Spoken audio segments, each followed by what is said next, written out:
I'm Mike Mechanic. When your first plan fails, go to Plan B. That's where Jesse Hall, alias Plan B, got his nickname.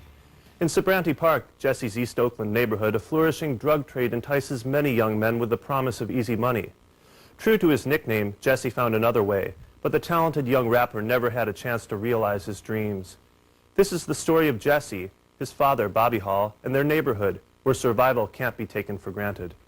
One of my friends came and got me. He came and told me, hey man, come on, you gotta come home right now, it's important, man.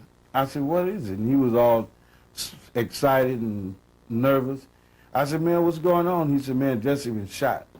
I said, no, man, Jesse ain't been shot. It's really strange because I didn't see no blood. I didn't see any bullet wounds. I didn't see nothing. But when we went and made the funeral arrangements, they said that he had gotten shot up so bad because he did. You know, bullets was passing through him, hitting the other people in the car. Last June, Bobby and Mona Hall lost their 22-year-old son Jesse in a drive-by shooting.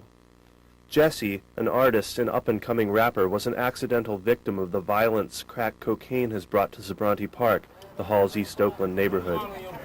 Jesse's friend Saphir described what things can be like there. You might be at the store getting you something to drink, you walk out, somebody's shooting at somebody else, you get popped, that's it. So it's just basically trying to like stay out of the crossfire. The drive-by shooting, let you mention, like everybody knows who did it. They're dope dealers. Crack and crack dealing is something that's in some neighborhoods. The kids grow up and they start selling dope at an early age, and it just kind of like they kind of take over. They kind of take over that neighborhood. But Bobby Hall refused to bow to the drug dealers in his neighborhood. They used to deal drugs right there, and I told them to leave and to get away from in front of my house. And one of them said something about taking somebody out. So I came in the house and got my 12 gauge, and I said, I ain't gonna try to shoot you one at a time. Y'all standing there in the crowd and you talking about killing me? You ready to die to take this from me? Well, I'm ready to die to keep you from doing it. That was before they started calling me Mr. Hall, a Big Daddy. How's crack changed this community? Tore it apart. Tore it apart. I seen Sabranti Park go from a community where you could sit outside at night on your cars and things. I like to sing, and it was a group of us.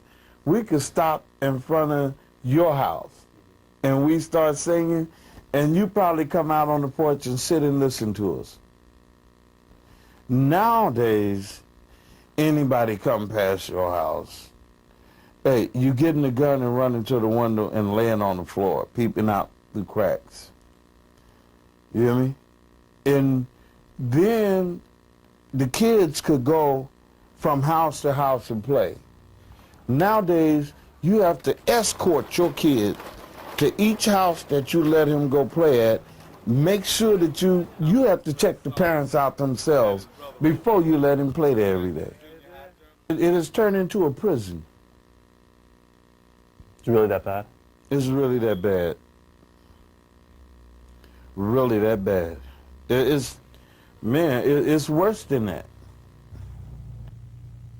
At nighttime, when you go out, get your gun. Why does everybody carry a gun?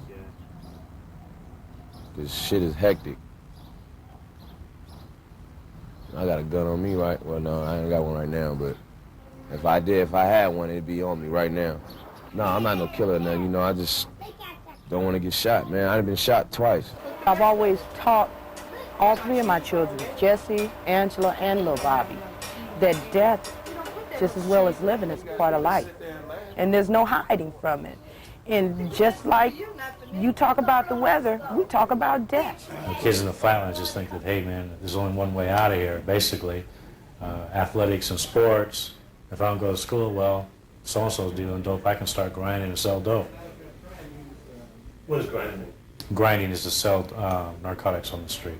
His father told me that he did try selling it at one time. And he came to the realization that, you know, this wasn't the way. Yo, man, it's a lot of brothers talking about getting into the dope game, thinking it's peaches and cream, easy dream, but it ain't like that, man. I'm gonna let them know why I got in and got out real fast. Step to the stage with a big smile, grabbing the mic so I can reflex past lifestyles. When rap first came out, he fell in love with it and started rapping then. And, you know, like most little kids start off rapping and stumbling through it. He wanted to be a rapper. And we said, that's fine, you know. You can rap, you can write songs, you can do all of that, that's fine. But you need to get an education. You have to have something you can fall back on. If one thing don't work out, then you can always go to something else. I think that's where he got the name Plan B from, too.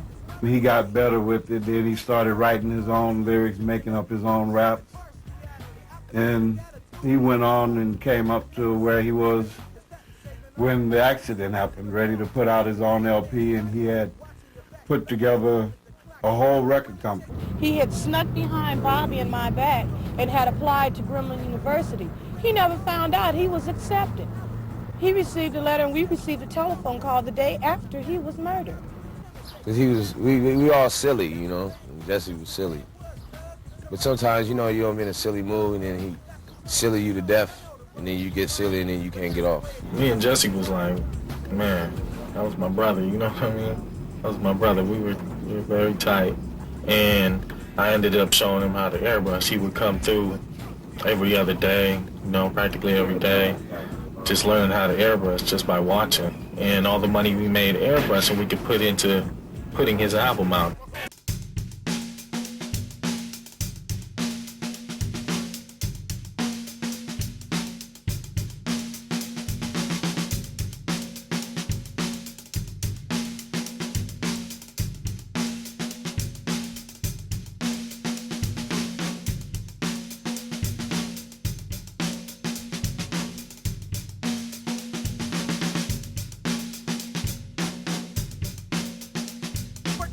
Bobby has long been fighting the drug problem in his neighborhood. He is active in neighborhood groups striving to improve educational opportunities for kids and to get parents involved in their children's schooling.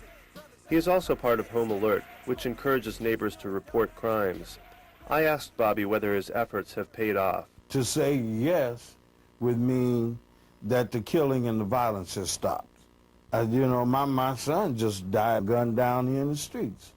A week before that, a guy was gunned down right there on in the streets and on my porch. We have gained more support of the community, but not full support of the community. If things are so bad down here and it's not a safe place for your kids, why do you stay? I got involved in the community, and I love this community because I own a piece of this community, and I care about it. My man lost his life to these damn streets that I'm trying to clean up. I'm sure not gonna walk away now.